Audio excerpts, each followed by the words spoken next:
Hello friends, आप सभी का अपने यूट्यूब चैनल ईएसटी ट्यूटोरियल पर स्वागत है।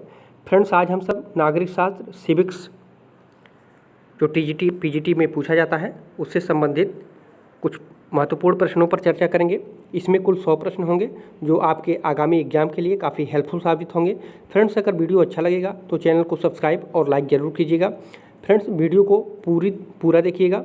तो चलिए वीडियो को शुरू करते हैं। पहला प्रश्न है, अमेरिकी संविधान में बिल ऑफ राइट्स किस संशोधन द्वारा जोड़ा गया? तो सही उत्तर हो जाएगा आपका ऑप्शन नंबर 4, प्रथम 10 संशोधनों द्वारा जो है जोड़ा गया। 1791 में प्रथम 10 संशोधन करते हुए मौलिक अधिकारों को अपनाया गया।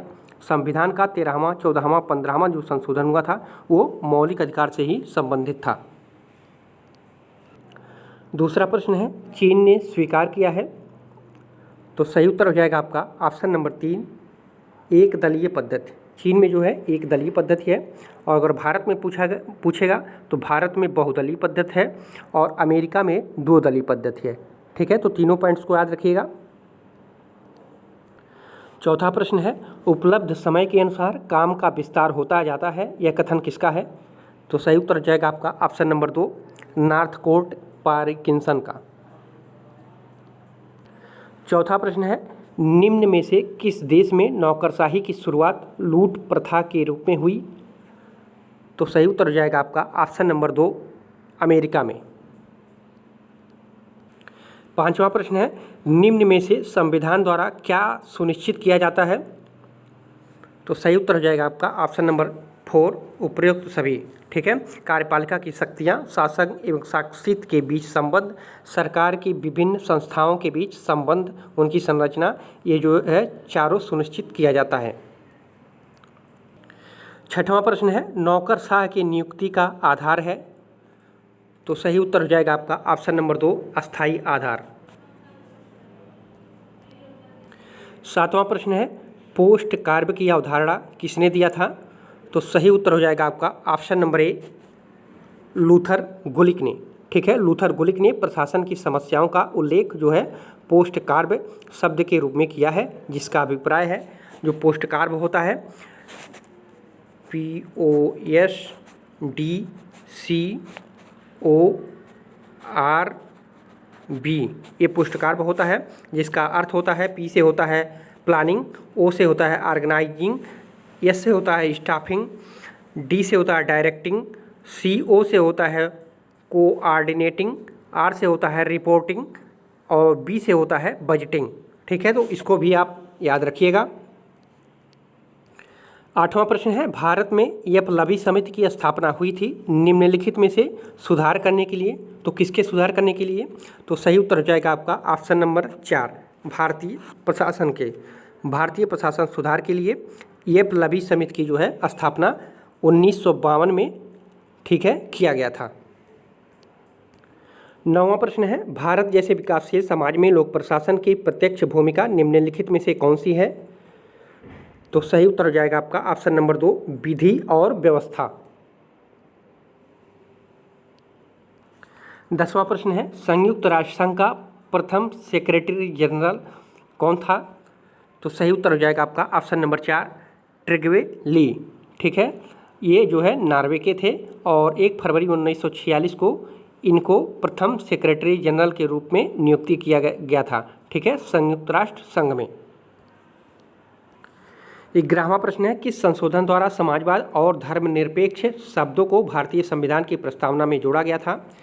तो सही उत्तर हो जाएगा आपका ऑप्शन नंबर 2, 42वें संविधान संशोधन में। ठीक है, 42वां संविधान जो संशोधन हुआ था वो 1976 में हुआ था और इसमें जो है समाजवादी, धर्मनिरपेक्ष और अखंडता शब्द जोड़ा गया था। ठीक है, अखंडता भी इसमें जोड़ा गया था।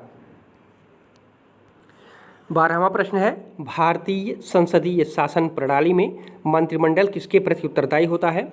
तो सही उत्तर हो जाएगा आपका ऑप्शन नंबर ए, लोकसभा के प्रति। ठीक है, और ये किसमें विवरण दिया गया है? तो 75 के 3 में जो है इसका व्यवस्था किया गया है। 13वां प्रश्न है, भारतीय संघवाद के उदाहरण को सर्वोत्कृष्ट विश्लेषित किया जा सकता है किस नाम से? तो सही उत्तर हो जाएगा आपका ऑप्शन नंबर 2, शास्त्रीय संघवाद से। 14वां प्रश्न है, निम्नलिखित में से कौन से तत्व भारतीय राजनीतिक व्यवस्था में महत्वपूर्ण भूमिका निभाते हैं?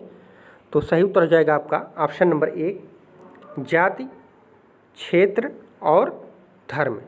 ये 3 जो है भारतीय राजनीति व्यवस्था में जो है महत्वपूर्ण भूमिका निभाते हैं। 15वां प्रश्न है, संघीय व्यवस्था में किस संस्था को संविधान का संतुलन चक्र माना जाता है? तो सही उत्तर हो जाएगा आपका ऑप्शन नंबर 3, न्यायपालिका को। ठीक है, संघीय व्यवस्था में संविधान सर्वोच्च होता है और संविधान की व्याख्या का अधिकार जो है न्यायपालिका को होता है। न्यायपालिका उन कानूनों को अवैध घोषित कर देती है जो संविधान के प्रतिकूल होते हैं, इसलिए जो है न्यायपालिका को संविधान का संतुलन चक्र कहा जाता है।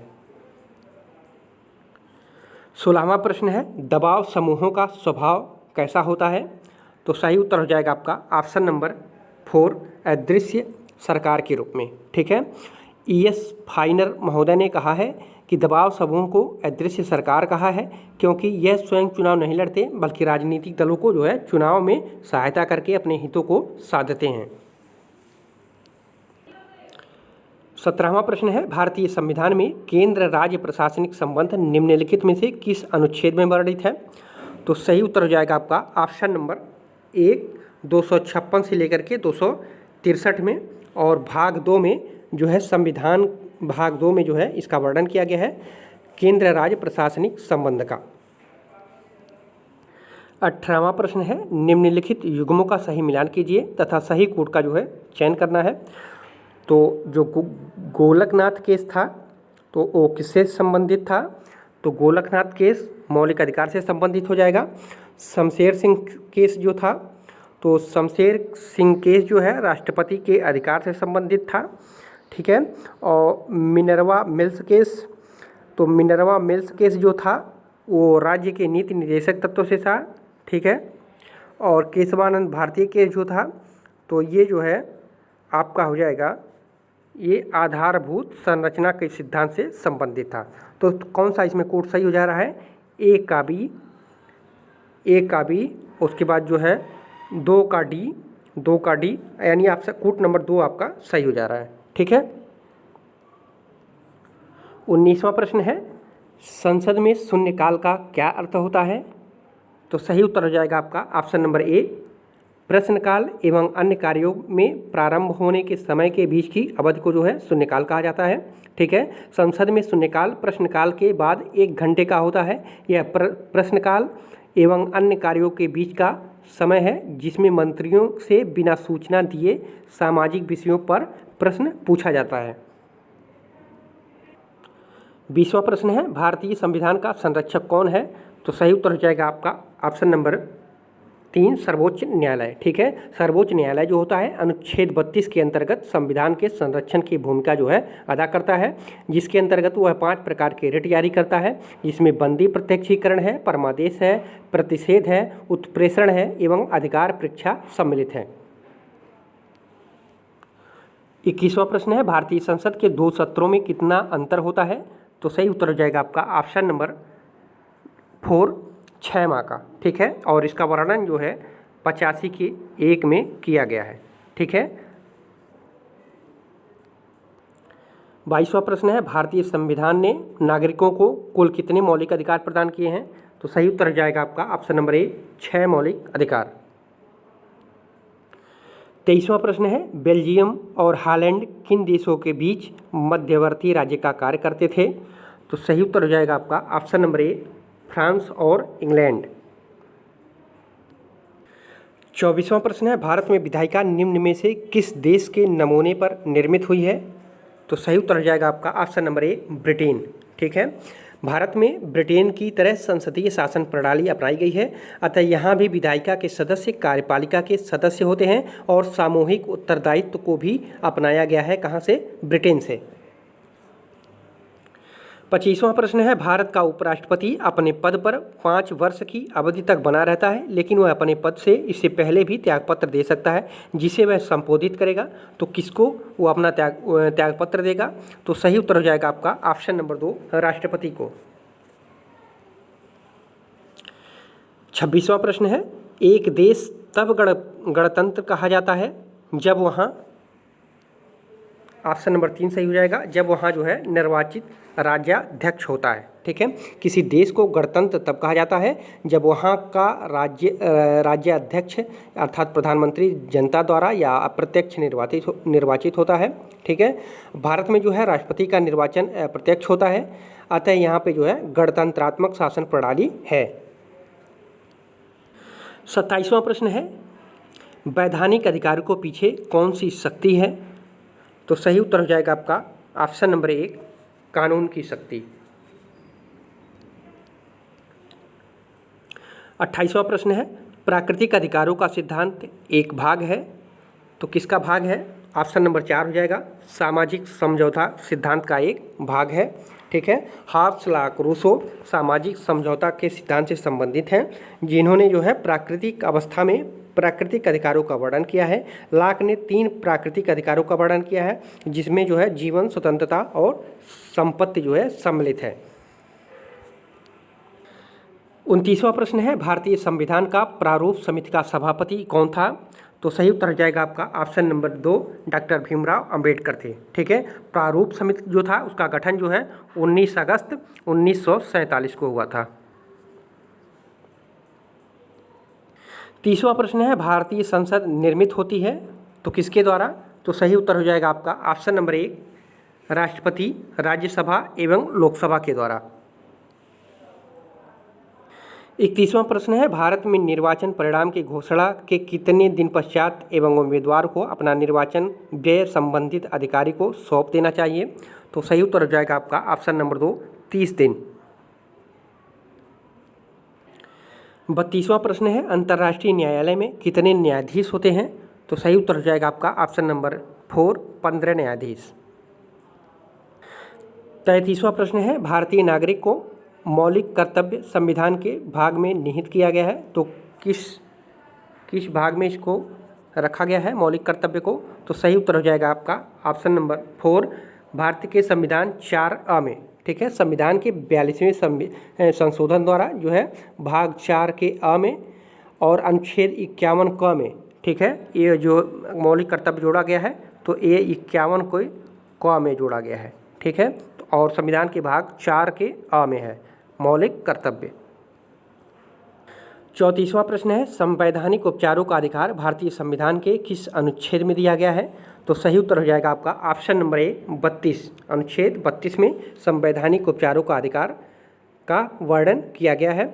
और इसमें जो है सर्वोच्च न्यायालय 5 प्रकार के रिट जारी करता है। ठीक है, जिसमें बंदी प्रत्यक्षीकरण, परमादेश, प्रतिषेध, उत्प्रेषण एवं अधिकार परीक्षा सम्मिलित हैं।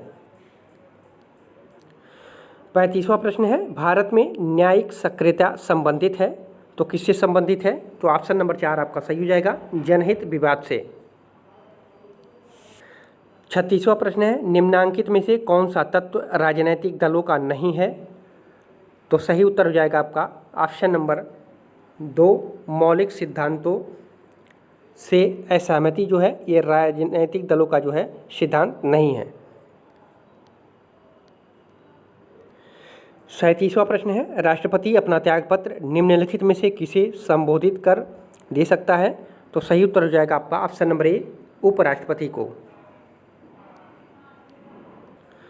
38वां प्रश्न है, यहाँ एक दैत्य सो रहा है, उसको सोने दो क्योंकि यदि वह जग गया तो दुनिया को हिला देगा। यह कथन किसके बारे में था? तो सही उत्तर है आपका ऑप्शन नंबर 4 चीन के बारे में यह कथन कहा गया था। 39वां प्रश्न है, संयुक्त राष्ट्र अमेरिका की सीनेट के लिए प्रत्येक राज्य से कितने प्रतिनिधि चुने जाते हैं? तो सही उत्तर हो जाएगा आपका ऑप्शन नंबर 2 ऑप्शन नंबर 4 2 प्रतिनिधि।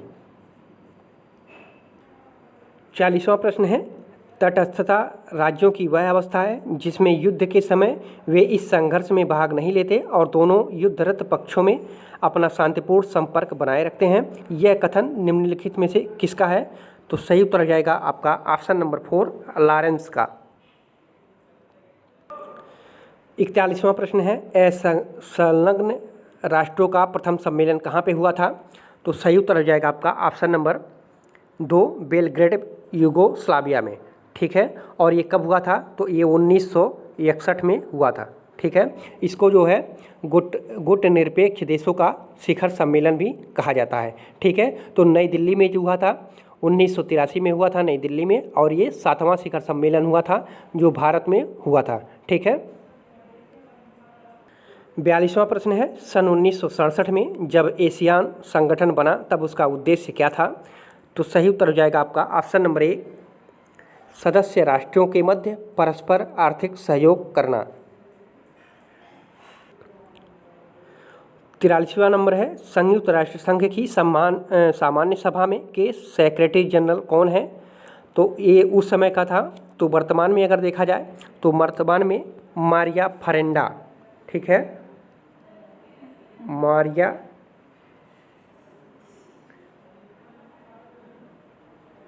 फर्नांडा, ठीक है, मारिया फर्नांडा येफसिनोसा, ठीक है। ये वर्तमान में जो है इस समय जो 2020 में सेक्रेटरी जनरल है किसके?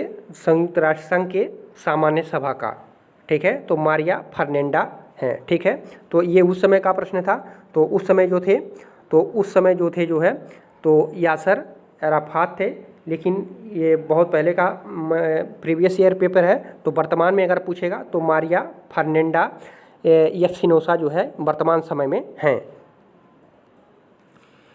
44वां प्रश्न है, राष्ट्र संघ की स्थापना निम्नलिखित में से किस वर्ष हुई थी? तो सही उत्तर हो जाएगा आपका ऑप्शन नंबर 2, 1920 में राष्ट्र संघ की स्थापना हुई थी, ठीक है। लीग ऑफ नेशंस की स्थापना का प्रावधान 1919 की वर्साय की संधि में था, जिसके तहत जो है जनवरी 1920 को राष्ट्र संघ की स्थापना की गई थी। 45वां प्रश्न है, निम्नलिखित में से कौन सा देश संयुक्त राष्ट्र संघ की सुरक्षा परिषद का अस्थायी सदस्य नहीं है? तो उत्तर हो जाएगा आपका ऑप्शन नंबर ए, भारत।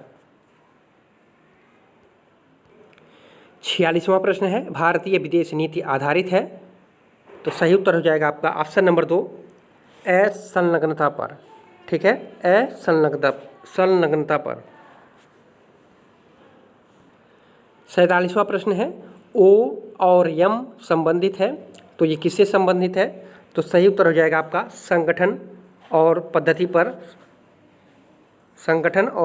पर संबंधित है, ओ और यम। 48वां प्रश्न है, 1968 का मिन्नो बुक सम्मेलन संबंधित है? तो कौन सा ऑप्शन सही हो जाएगा?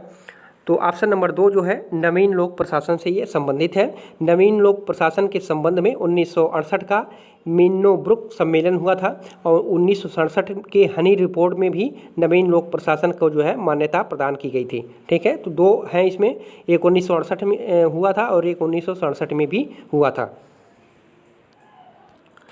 49वां नंबर प्रश्न है, प्रत्यक्ष निर्वाचन का अभिप्राय है? तो प्रत्यक्ष निर्वाचन का क्या अभिप्राय होता है? तो सही उत्तर हो जाएगा आपका ऑप्शन नंबर 3, ठीक है। जब प्रतिनिधि जनता द्वारा स्वयं निर्वाचित किए जाएं तो वो प्रत्यक्ष निर्वाचन जो है कहा जाता है। 50वां प्रश्न है, कुछ रिक्तियों को भरने के लिए किए गए निर्वाचन को निम्नलिखित में से किस प्रकार की संज्ञा देंगे आप? तो सही उत्तर हो जाएगा आपका ऑप्शन नंबर 2, उपचुनाव। उसको जो है उपचुनाव की संज्ञा दी गई है।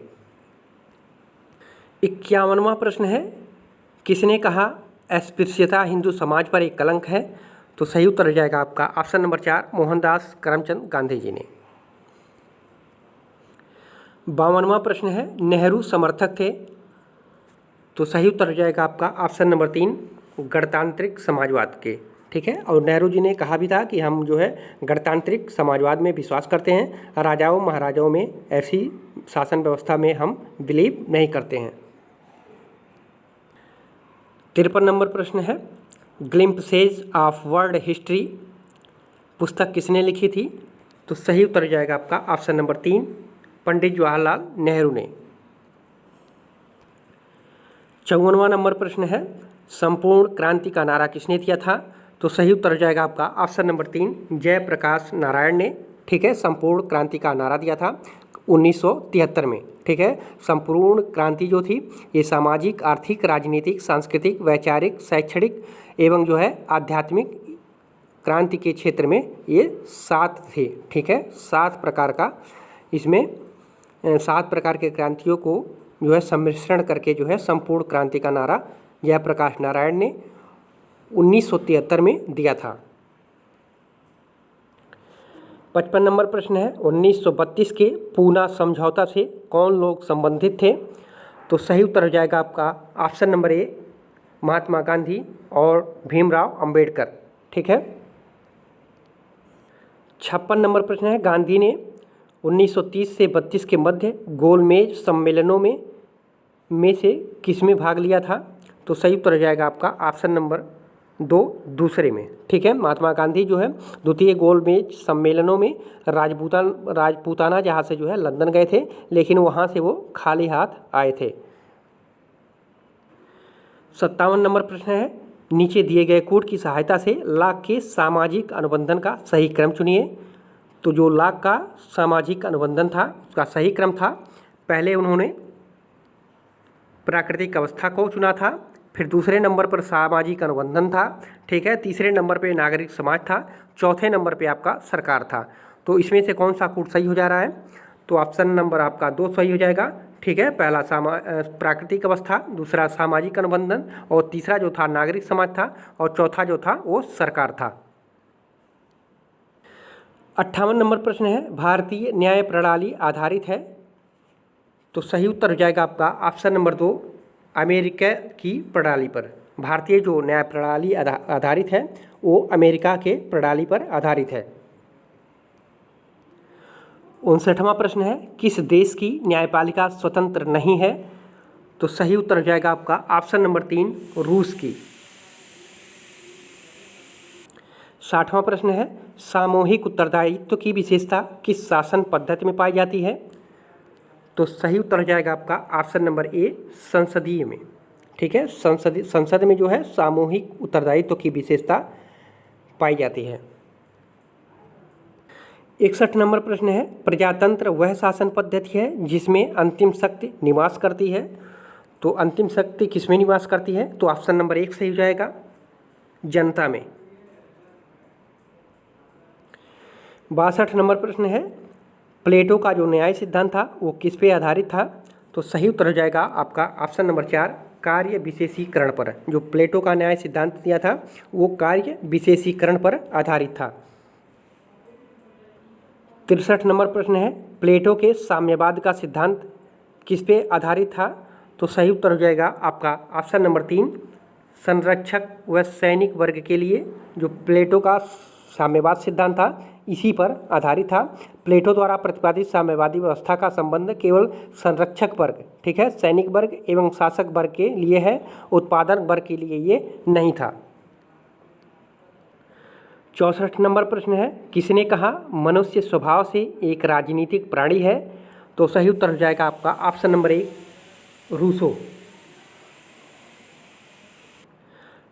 65 नंबर प्रश्न है, हाब्स के सामाजिक समझौते में कौन सा पक्ष नहीं था? तो सही उत्तर हो जाएगा आपका ऑप्शन नंबर 1, शासक एक पक्ष नहीं है। ठीक है, जो हाब्स ने अपना सामाजिक समझौता का सिद्धांत दिया था उसमें शासक एक पक्ष नहीं है। 66 नंबर प्रश्न है, लाक ने समर्थन किया था तो किस क्रांति का उसने समर्थन किया था? तो सही उत्तर हो जाएगा आपका ऑप्शन नंबर ए, शानदार क्रांति का। ठीक है, जो शानदार क्रांति था। सन 1688 में इंग्लैंड में जो है रक्तहीन क्रांति हुई। इस क्रांति के कारण निरंकुश राजतंत्र के समर्थक स्टुअर्ट वंशी राजा जेम्स सेकंड को गद्दी से उतार दिया गया और उसके स्थान पर जो है संसद की प्रभुता को स्वीकार करने वाले जेम्स की पुत्री मेरी तथा उसके पति विलियम ऑफ ऑरेंज को संयुक्त रूप से इंग्लैंड की गद्दी पर जो है बिठाया गया था। इस परिवर्तन को जो है शानदार क्रांति के नाम से जाना जाता है। ठीक है, और लाक जो है इस क्रांति का जो है समर्थन किया था। 67 नंबर प्रश्न है, किसने कहा मनुष्य स्वतंत्र जन्म लेता है लेकिन प्रत्येक जगह वह बंधनों से जकड़ा हुआ है? तो सही उत्तर हो जाएगा आपका ऑप्शन नंबर 2, रूसो। 68 नंबर प्रश्न है, प्रतिनिधि सरकार नामक पुस्तक किसने लिखी थी? तो सही उत्तर हो जाएगा आपका ऑप्शन नंबर 3, J.S. मिल ने। 69 नंबर प्रश्न है, निम्न में से कौन सा कथन कार्ल मार्क्स के दर्शन का प्रतिनिधित्व करता है? तो सही उत्तर हो जाएगा आपका ऑप्शन नंबर 3, राज्य शोषण का एक साधन है। 70 नंबर प्रश्न है, किसने कहा सर्वहारा की तानाशाही मार्क्स के सिद्धांत का सार है? तो ये कहा था लेनिन ने। 71 नंबर प्रश्न है, किसने कहा आदमी के लिए युद्ध वही है जो औरत के लिए मातृत्व है? तो सही उत्तर हो जाएगा आपका ऑप्शन नंबर 3, मुसोलिनी ने। ठीक है, मुसोलिनी जो था फांसीवाद का समर्थक भी था। 72 नंबर प्रश्न है, आदर्शवाद है? तो आदर्शवाद जो था वो राज्य का समर्थक था, तो ऑप्शन नंबर 1 सही हो जाएगा। 73 नंबर प्रश्न है, किसने कहा राज्य पृथ्वी पर ईश्वर की गति है? तो सही उत्तर हो जाएगा आपका ऑप्शन नंबर 4, हीगल ने। 74 नंबर प्रश्न है, अराजकतावाद है? तो अराजकतावाद जो है वो राज्य के विरुद्ध माना जाता है, अराजकतावाद को राज्य के विरुद्ध माना जाता है। 75 नंबर प्रश्न है, किसने कहा स्वतंत्रता समस्त प्रतिबंधों का अभाव है? तो सही उत्तर हो जाएगा आपका ऑप्शन नंबर 4, सीले। 76 नंबर प्रश्न है, निम्नलिखित में से कौन सा युग्म सही रूप से सुमेलित नहीं है? तो सही उत्तर हो जाएगा आपका ऑप्शन नंबर 1, हॉब्स का जो ये पैट्रियार्का था, ये इसकी पुस्तक नहीं था, ये मैक्स वेबर का था। और ये जो दूसरा है ये सही है, तीसरा भी सही है, अरस्तु का पॉलिटिक्स था, चौथा रूसो का जो है सोशल कॉन्ट्रैक्ट था। तो ये तीनों सही है, तो आप ये जो पैट्रियार्का था ये हॉब्स का नहीं था। 77 नंबर प्रश्न है, सत्ता के 3 सर्वांगपूर्ण प्रकार की अवधारणा प्रतिपादित किसने किया था? तो सही उत्तर हो जाएगा आपका ऑप्शन नंबर 3, मैक्स वेबर ने। ठीक है, वेबर ने जो है सत्ता के 3 प्रकार माने हैं, वैधानिक सत्ता, परंपरागत सत्ता, करिश्माई सत्ता। ठीक है, तो इसने जो है सत्ता का 3 सर्वांगपूर्ण प्रकार की अवधारणा दिया था। 78 नंबर प्रश्न है, आधुनिक समय में अनेक कारणों में व्यवस्थापिका की तुलना में कार्यपालिका को अधिक महत्व प्राप्त हुआ है। निम्नलिखित में से सही कारणों का चयन कीजिए। तो कौन कौन से सही कारण थे? तो सही उत्तर हो जाएगा आपका ऑप्शन नंबर 6, विशाख दत्त प्रधान विधान की अवधारणा था। और गै भी सही है, शासन के क्षेत्र में विशिष्ट ज्ञान की अवधारणा था। और घ भी सही है, प्रशासन की बढ़ती जटिलताएं थीं। ठीक है, तो ये 3 इसमें कारण थे। तो कौन सा इसमें से कूट सही हो जाएगा? तो ऑप्शन नंबर 3 देख सकते हैं आप, ख, ग एवं घ सही है। 79 नंबर है, स्वतंत्रता का अर्थ बंधनों का अभाव है, यह कथन किससे संबंधित है? तो यह कथन दिया था थॉमस हॉब्स ने। ऑप्शन नंबर 2 सही हो जाएगा। 80 नंबर प्रश्न है, किसने कहा प्रजातंत्र एक ऐसा शासन है जिसमें प्रत्येक व्यक्ति की हिस्सेदारी होती है? तो सही उत्तर हो जाएगा आपका ऑप्शन नंबर 3, सीले ने कहा था। 81 नंबर प्रश्न है, निम्नलिखित में से कौन सा कथन सही है? तो 4 कथन हैं, आप चारों विकल्प को जरूर पढ़िएगा। तो ऑप्शन नंबर 4 जो है बिल्कुल सही है। समानता का अर्थ है कि वह अपने व्यक्तित्व के विकास के लिए सबको समान अवसर देने का प्रावधान हो, यह ऑप्शन सही है। 82 नंबर प्रश्न है, फिर बताना है निम्न में से कौन सा कथन सही है? तो ऑप्शन नंबर 2 जो है स्वतंत्रता और समानता एक दूसरे के पूरक हैं, तो ऑप्शन नंबर 2 आपका सही है। 83 नंबर प्रश्न है, न्याय का अर्थ है कि, तो न्याय का क्या अर्थ होता है? तो न्याय का जो अर्थ होता है, तो ऑप्शन नंबर 1 में देखिए, कोई भेदभाव नहीं किया जा सकता। न्याय में सबको जो है बराबर रूप से दिया जाता है।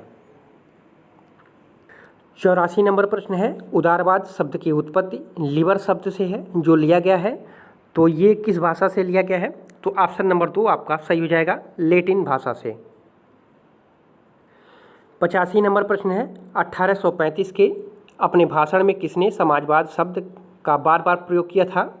तो सही उत्तर हो जाएगा आपका option number A, Robert oven ने। ठीक है, रॉबर्ट ओवन ने 1827 में जो है अपने विचारों को प्रसारित करने के लिए समाजवाद का बार बार प्रयोग किया था 1827 में। 86 नंबर प्रश्न है, इनमें से गांधी जी किस आंदोलन से संबंधित नहीं थे? तो सही उत्तर हो जाएगा आपका ऑप्शन नंबर 1 गृह शासन से। ठीक है, खिलाफत, व्यक्तिक सत्याग्रह, भारत छोड़ो से ये संबंधित थे और गृह शासन से इनका संबंध नहीं था। 87 नंबर प्रश्न है, अमेरिका में व्हाइट हाउस संबंधित है तो किससे संबंधित है? तो सही उत्तर हो जाएगा आपका ऑप्शन नंबर 3 राष्ट्रपति से। 88 नंबर प्रश्न है, ब्रिटिश द्वारा भारत पर विजय प्राप्त करने के उद्देश्य से उनमें से कौन सा प्रयास प्रारंभिक था? तो सही उत्तर हो जाएगा आपका ऑप्शन नंबर ए भारत से अधिकाधिक आर्थिक दोहन का लाभ प्राप्त करना था। ठीक है, ब्रिटिश द्वारा। 89 नंबर प्रश्न है, समाजवाद एक तोप के समान है जिसकी आकृति बिगड़ चुकी है क्योंकि प्रत्येक व्यक्ति इसे पहचानता है। यह किसने कहा था? तो यह कहा था C.E.M. जोड ने। ठीक है, ऑप्शन नंबर 4 सही हो जाएगा। 90 नंबर प्रश्न है, कम्युनिस्ट मैनिफेस्टो लिखा गया है तो किसके द्वारा लिखा गया है? तो ऑप्शन नंबर 4 सही हो जाएगा, कार्ल मार्क्स द्वारा। ठीक है, सन 1848 में कार्ल मार्क्स और एंजल्स ने कम्युनिस्ट मैनिफेस्टो की रचना की थी, जिसे जो है साम्यवादियों का धर्म ग्रंथ भी कहा जा सकता है। 91 नंबर प्रश्न है, किसने कहा राजनीति शास्त्र का राज्य से प्रारंभ और राज्य के साथ ही अंत होता है? तो सही उत्तर हो जाएगा आपका ऑप्शन नंबर 3 गार्नर ने ऐसा कहा था। 92 नंबर प्रश्न है, किसने कहा अधिकार विवेक पर आधारित वह मार्ग है जिसे समाज मान्यता देता है तथा राज्य द्वारा लागू किया जाता है? तो सही उत्तर हो जाएगा आपका ऑप्शन नंबर 2 बोसांके ने कहा था। बोसांके ने अधिकार की परिभाषा देखते हुए लिखा है कि अधिकार वह मार्ग है जिसे समाज स्वीकार करता है और जो है राज्य लागू करता है। 93 नंबर प्रश्न है, किसने कहा था हस्तचालित मशीन से निर्मित वस्तुओं से सामंतवादी समाज और वाष्पचालित मशीन से निर्मित वस्तुओं से पूंजीवादी समाज निर्मित होती है? तो सही उत्तर हो जाएगा आपका ऑप्शन नंबर 2 मार्क्स ने ऐसा कहा था। 94 नंबर प्रश्न है, किसने कहा इतिहास का राजनीति विज्ञान के बिना फल नहीं तथा राजनीति विज्ञान का इतिहास के बिना जड़ नहीं? तो ये किसने कहा था? तो ये कहा था सीले महोदय ने।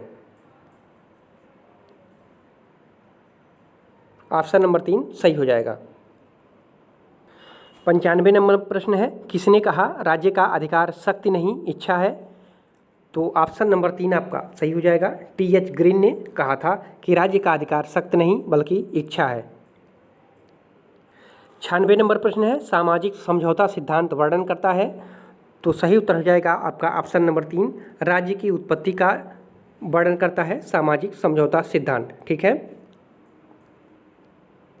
97 नंबर प्रश्न है, राज्य की उत्पत्ति का दैवी सिद्धांत है? तो राज्य की उत्पत्ति का जो दैवी सिद्धांत था वो धर्म को राजनीति से मिलाता है। तो ऑप्शन नंबर 1 आपका सही हो जाएगा। 98 नंबर प्रश्न है, निरंकुश संप्रभुता में कौन विश्वास करता था? तो सही उत्तर हो जाएगा आपका ऑप्शन नंबर 3 हाफ्स। ठीक है, निरंकुश संप्रभुता में जो है हाफ्स बहुत विश्वास करता था। 99 नंबर प्रश्न है, बहुलतावादी वकालत करते हैं तो कौन करते हैं? तो ऑप्शन नंबर 3 सही हो जाएगा, समुदायों की स्वतंत्रता की। ठीक है, जो बहुलतावादी वकालत करते हैं वो समुदायों की स्वायत्तता की करते हैं। ठीक है, बहुलवादियों के अनुसार राज्य भी एक अन्य समुदायों के समान एक समुदाय है। जिस प्रकार राज्य के कानून एवं नियम होते हैं उसी प्रकार अन्य समुदायों के अपने नियम और कानून होते हैं। 100वां और आखिरी प्रश्न होगा आज का, किसने कहा जहां कानून नहीं है वहां स्वतंत्रता नहीं है? तो सही उत्तर हो जाएगा आपका ऑप्शन नंबर 2 लॉक ने ऐसा कहा था कि जहां कानून नहीं है वहां स्वतंत्रता नहीं है। तो फ्रेंड्स, ये रहे आपके 100 महत्वपूर्ण प्रश्न जो आपके आगामी एग्जाम टीजीटी पीजीटी के लिए काफ़ी हेल्पफुल साबित होंगे। तो फ्रेंड्स, अगर वीडियो अच्छा लगा हो तो चैनल को सब्सक्राइब और लाइक ज़रूर कीजिए। पूरा वीडियो देखने के लिए आप सभी का धन्यवाद।